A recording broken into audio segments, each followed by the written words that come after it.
Hello students, या व्हिडिओमध्ये आपण आजपासून लेसन नंबर 4 ची सुरुवात करणार आहोत. त्याचं नाव आहे molecular basis of inheritance. Okay, so या लेसनमधला पहिला पॉईंट आपण पहिला आपण जो कन्सेप्ट आहे तो आपण बघूया. That is the packaging of DNA in eukaryotes. यामध्ये as the title indicates eukaryotic ऑर्गॅनिझममध्ये, म्हणजे आपण ज्याला हायर ऑर्गॅनिझम म्हणतो किंवा ज्यामध्ये न्यूक्लियस हा वेल डेव्हलप्ड असतो, त्यामध्ये हा जो DNA आहे त्याच्यामध्ये त्या DNAचं पॅकेजिंग कशा पद्धतीने त्या सेलच्या न्यूक्लियसमध्ये झालेलं असतं, हा कन्सेप्ट आपण इथे समजून घेणार आहोत. सी हिअर, हा जो कन्सेप्ट आहे त्याचे आपण पॉईंट्स बघूया. Length of DNA double helix molecule in a typical mammalian cell is approximately 2.2 meters. Okay, आता त्या पर्टिक्युलर सेलमध्ये DNA कुठे असतो हे आपल्याला माहिती आहे. DNA is accommodated in the particular this. हा जो तुम्हाला स्ट्रक्चर दिसत आहे याला म्हटलं जातं न्यूक्लियस किंवा केंद्रक. ओके, आणि त्या केंद्रकाच्या आतमध्ये काय असतो, हा पर्टिक्युलर DNA मॉलिक्यूल असतो. ओके, आता कन्सेप्ट आपला काय आहे की हे समजून घ्यायचं आहे की ह्या न्यूक्लियसमध्ये कशा पद्धतीने हा DNAचा डबल हेलिक्स जो आहे तो कशा पद्धतीने हा अकोमोडेट होतो. ओके, सो DNAची लेंथ त्यांनी किती सांगितलेली आहे, अप्रॉक्सिमेटली 2.2 मीटर्स एवढी त्याची लांबी. ओके, किंवा त्याची आपण हे म्हणतो लेंथ म्हणतो ती 2.2 मीटर एवढी असते. ठीक आहे. Now see, approximate size of typical nucleus is 10⁻⁶ metre म्हटलेलं आहे. ओके, आता तुम्ही विचार करू शकता की ह्या ठिकाणी न्यूक्लियसची जी अप्रॉक्सिमेट साईज आहे ती किती लहान आहे आणि त्या तुलनेने हा जो DNA मॉलिक्यूल आहे तो किती मोठा आहे. ओके, मग त्यांनी काय सांगितलेलं आहे या ठिकाणी बघा. For the purpose of accommodation in a small space the DNA molecule is condensed and super coiled. Okay, याचं काय होतं, हा मोठाच्या मोठा as a thread like structure जो असतो तो ह्याच्यामध्ये जर असाच या ठिकाणी आपण जर इमॅजिन केला की बाबा पॅकिंग करायचं आहे, तर ह्या ठिकाणी अशाच पद्धतीने तो पॅक होऊ शकत नाही. Because the size of this DNA molecule is quite big. Okay, as compared to this particular nucleus. मग काय सांगितलं आहे या ठिकाणी, for that purpose this DNA molecule has to be condensed, त्याला लहान व्हावं लागतं, and super coiled. Okay, then only this particular DNA molecule it is able to fit in this particular nucleus. Okay, so कशा पद्धतीने हा fit केला जातो, कशा पद्धतीने त्याचं पॅकेजिंग ह्या पर्टिक्युलर न्यूक्लियसमध्ये केलं जातं, हा कन्सेप्ट आपण more explanation will take now. Okay, see, हे त्याचं डिस्क्रिप्शन आहे. Packaging of DNA in eukaryotic cell. See, eukaryotic DNA is packed and organised with the help of special proteins called as the histone. आता काय केलं जातं, ह्या ज्या DNAच्या पॅकिंगसाठी काय केलं जातं, काही प्रोटीन्सची मदत घेतली जाते. See here, they are called as the histones. Okay, नाव see, histones are rich in basic amino acids. आता प्रोटीन म्हणजे आपल्याला माहिती आहे अमायनो ॲसिड्सने काय तयार होतं, प्रोटीन मॉलिक्यूल तयार होतं. ओके, त्यामध्ये काय सांगितलेलं आहे, this histones that means this special proteins they are rich in basic amino acids. नावं बघा या ठिकाणी, lysine and arginine with positive charges in their side chains. Okay, आता ह्या हिस्टोनमध्ये काय सांगितलेलं आहे, त्यांच्यामध्ये कोणत्या अमायनो ॲसिडचा उल्लेख केलेला आहे, तर लायसिन आणि आर्जिनिन. ठीक आहे. Then the nucleosome core is made up of. आता ह्या ठिकाणी डायग्रॅम बघा, टेक्स्टबुक डायग्रॅम आहे या ठिकाणी. ही डायग्रॅम अतिशय महत्त्वाची आहे आणि तुम्हाला स्ट्रक्चर ऑफ न्यूक्लियोसोम हा प्रश्न तुम्हाला 2 मार्कासाठी विचारला जाऊ शकतो. ओके, ड्रॉ करायचा आहे तुम्हाला आणि इथे तुम्हाला एक्सप्लेनेशन करावं लागतं. ठीक आहे. सी, द न्यूक्लियोसोम, आता ह्या एंटायर स्ट्रक्चरला काय म्हणतात, न्यूक्लियोसोम. द न्यूक्लियोसोम कोअर, ह्याला म्हटलं जातं core, is made up of 2 molecules of each of 4 types of histones such as H2A, H2B, H3 and H4. Okay, आता H4 काय आहे या ठिकाणी बघा, H4 हिस्टोन आहे. ठीक आहे, या ठिकाणी त्या पर्टिक्युलर हिस्टोनच्या 4 चेन्स सांगितलेले आहेत. See here, I am reading again. This particular nucleosome core is made up of 2 molecules each of 4 types of histone. Okay, 2 molecule आहेत आणि 4 टाइप्सचे हिस्टोन्स आहेत. त्याची नावं काय आहेत, H2A, H2B, H3 आणि H4. आणि ह्या 4 हिस्टोनच्या प्रकारांनी काय तयार होतो, एक हिस्टोन ऑक्टामर तयार होतो. ओके, ऑक्टामर या ठिकाणी आपण बघू शकतो बघा, H2A, H2B, H3 आणि H4. तसंच या ठिकाणी H2A, H2B, H3 आणि H4 किती झाले, हे 4 आणि हे 4 मिळून काय होतो, हा ऑक्टामर तयार होतो, हे लक्षात ठेवा. Okay, then see H1 protein binds. आता H1 प्रोटीन ह्या ठिकाणी बघा हा जो आहे तो काय आहे, H1 हिस्टोन आहे. Okay, H1 protein binds the DNA thread. आता हे जे तुम्हाला रेड कलरमध्ये दिसते की नाही, हा रेड कलरमध्ये काय असतो, हा पर्टिक्युलर DNA मॉलिक्यूल आहे जो आपल्याला काय करायचा आहे, पॅक करायचा आहे. मग पॅकिंग करताना काय करायचं आहे, या ठिकाणी त्या हिस्टोनशी जे 4 प्रकार सांगितलेले आहेत त्या हिस्टोनची मदत घ्यायची आणि त्याचा एक ऑक्टोमर तयार झाला की काय करायचं आहे, हा पर्टिक्युलरली जसे आपण एक प्रकारे दोरा, एखाद्या दोरा आपण जो पसरलेला आहे तो आपण एकत्र करताना त्याचा सर्कल करतो, बरोबर आहे ना, त्याची एक गुंडी तयार करतो आपण, बरोबर आहे ना. एकत्र केल्यानंतर तो दोरा व्यवस्थित राहतो. त्याचप्रमाणे ह्या पर्टिक्युलर ऑक्टोमरवर काय करायचं आहे, हा DNA मॉलिक्यूल हा रॅप केला जातो. See H1 protein binds the DNA thread where it enters and leaves the nucleosome. आता ह्या एंटायर स्ट्रक्चरला काय म्हटलं जातं, न्यूक्लिओसोम.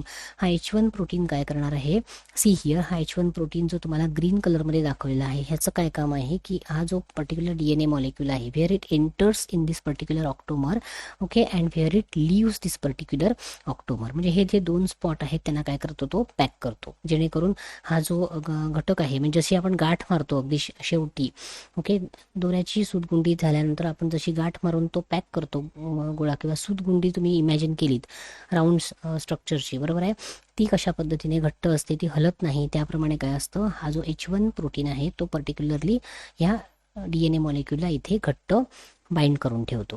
ठीक आहे. Negatively charge DNA molecule. Now DNA molecule is negatively charge is wrapped around the positively charge histone octamer to form the nucleosome.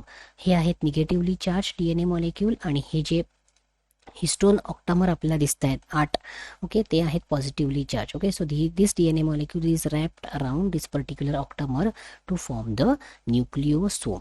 हे लक्षात ठेवायचे. ह्या डायग्रामची प्रॅक्टिस तुम्हाला करायची आहे. ठीक आहे, अलॉंग विथ दिस डिस्क्रिप्शन. ठीक आहे, so this is about the description of this particular packaging of DNA in eukaryotic sale.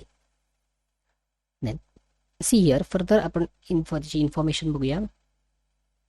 C the chromatin is packed. आता क्रोमॅटिन म्हणजे काय, जो क्रोमोसोम आहे बघा, हा पर्टिक्युलर जो क्रोमोसोम तयार होतो, ओके, त्याची सुरुवात कशाने होते, see here, first it is the chromatin network. आता ह्या ठिकाणी मी तुम्हाला रिप्रेझेंटेटिव्ह डायग्राम पुटअप केलेली आहे. ठीक आहे, see the chromatin is packed to form solenoid structure and further supercoiled to form a looped structure called as chromatin fiber, which further coils and condense at metaphase stage to form the chromosome.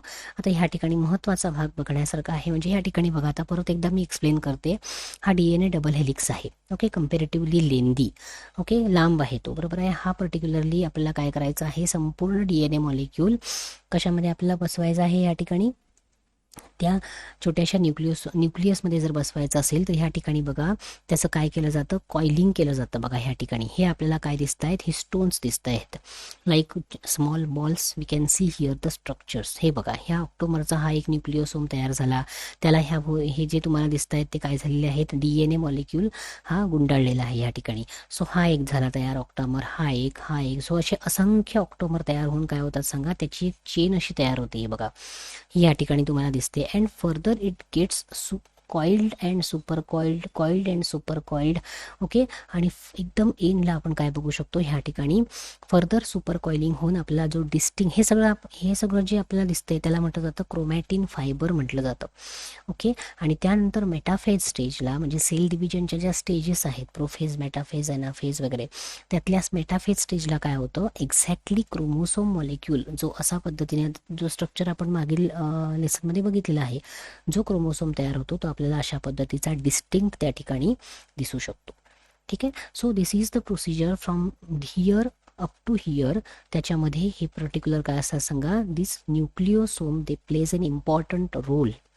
Okay, nucleosome म्हणजे काय, तर DNA molecule ज्याच्याभोवती गुंडाळले जातात किंवा rap केले जातात असे histone आपण ज्याला म्हणतो, किंवा ज्याला प्रोटीन मॉलिक्युल्स आहेत, हे त्याचा ऑक्टोमर तयार होतो, ओके. आणि त्याच्या डीएनए मॉलिक्यूल आणि ते ऑक्टामर यांनी मिळून काय तयार होते, न्यूक्लिओसोम्स तयार होते. आणि असे अनेक न्यूक्लिओसोम आपल्याला ह्या ठिकाणी दिसत आहेत बघा. ओके, त्याचं एकत्रीकरण होतं आणि फायनली काय होतो, जो पॅक्ड झालेला डीएनए मॉलिक्यूल आहे तो त्या पर्टिक्युलर छोट्याशा न्यूक्लियसमध्ये अकोमोडेट केला जातो. ठीक आहे.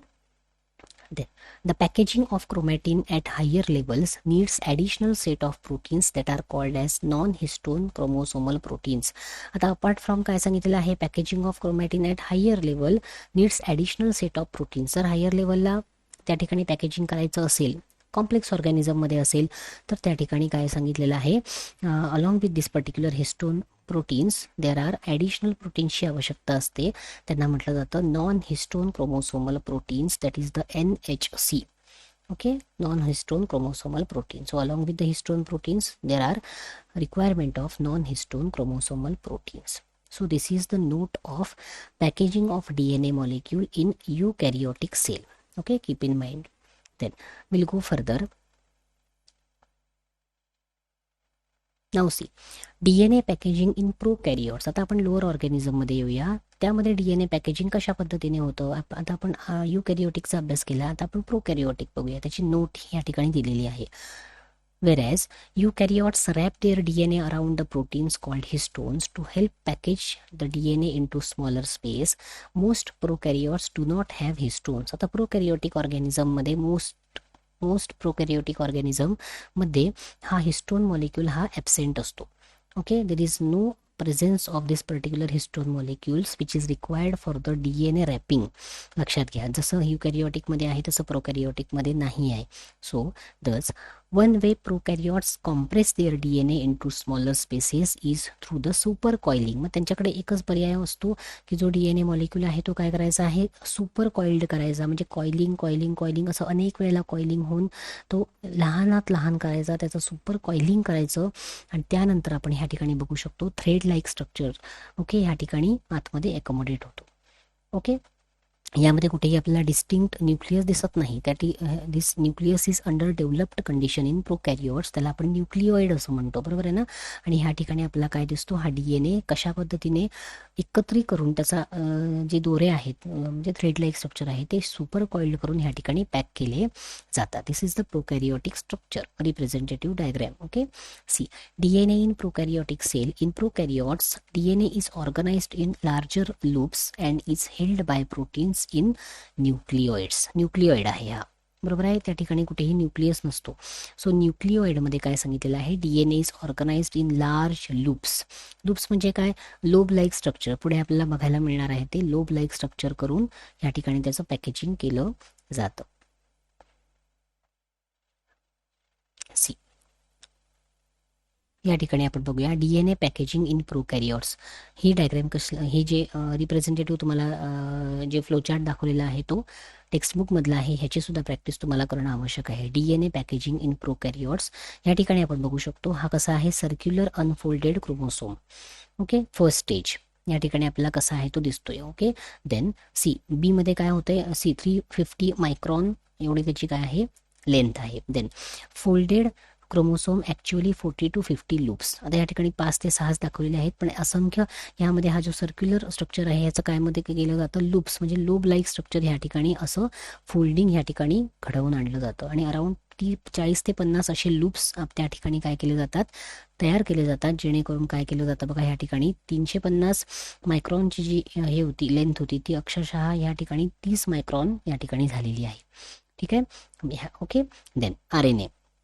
देन फर्दर सी स्टेपमध्ये सुपर कॉइल्ड फोल्डेड क्रोमोसोम ह्यामध्ये लिटरली इतके ह्यामध्ये फोल्डिंग्स आलेले आहेत. See each loop is independently super coiled.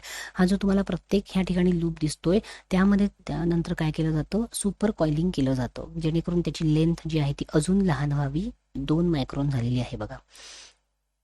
Okay, then see here पुढे काय सांगितलेलं आहे, निक्ट डीएनए. या ठिकाणी आता RNA आणि डीएनए 2 भाग सांगितलेले आहेत या ठिकाणी. ओके, आता ह्यामध्ये कसं सांगितलेलं आहे बघा, RNA क्लीव्ड म्हणजे काय, क्लिवेज म्हणजे विभाजन. ह्या ठिकाणी RNAचं काय केलं जातं, विभाजन केलं जातं. आणि ह्या ठिकाणी जर डीएनए असेल तर ह्या ठिकाणी निक्ट डीएनए म्हणजे कसं सांगितलेलं आहे बघा, ह्या ठिकाणी काही लोब जे आहेत ते आहे तसे राहिलेले आहेत, काहीमध्ये सुपर कॉइलिंग झालेलं आहे. Okay, nicked DNA. आणि त्यानंतर काय सांगितलेलं आहे, partial partial DNA digestion, partial RNA digestion. Digestion म्हणजे काय, काइंड ऑफ डायजेस्ट आपण ज्याला म्हणतो, विरघळणे. सो त्यामध्ये पार्शली काय केलं जातं, DNase लायजेशन, सॉरी डायजेशन. आता DNase हा असा एन्झाईम आहे की जो काय करणार आहे, त्या पर्टिक्युलर DNA मॉलिक्यूलला डायजेस्ट करण्याचं काम करणार आहे. लक्षात घ्या, एन्झाईमचं नाव आहे DNase आणि ह्या ठिकाणी आहे तो RNase आहे. ही एन्झाईमची नावं आहेत जी काय करतात, फर्दर डायजेशनसाठी. म्हणजे हे सगळं कशासाठी आहे, तर त्या पर्टिक्युलर DNAची असेल किंवा RNAची असेल, ती लांबी जी आहे ती कमी करण्यासाठी काय आहे, अत्यावश्यक आहे. So this particular two enzymes, they are helping in particular partial digestion in case of DNA असेल किंवा in case of RNA असेल. Okay, then only this particular cleavage is possible. Okay, see here we can see the D part, partially uncoiled chromosome या ठिकाणी आपण बघू शकतो, आणि E मध्ये या ठिकाणी partially unfolded क्रोमोसोम आपण बघू शकतो. Partially unfolded. आता ह्या ठिकाणी तुम्हाला थोडासा लांबी हे दिसते बघा, ह्या ठिकाणी बाकीचे जे लोब्स आहेत ते एकत्रित आहेत आणि एक आहे तो थोडासा बाहेर आहे. So this is the partially unfolded chromosome.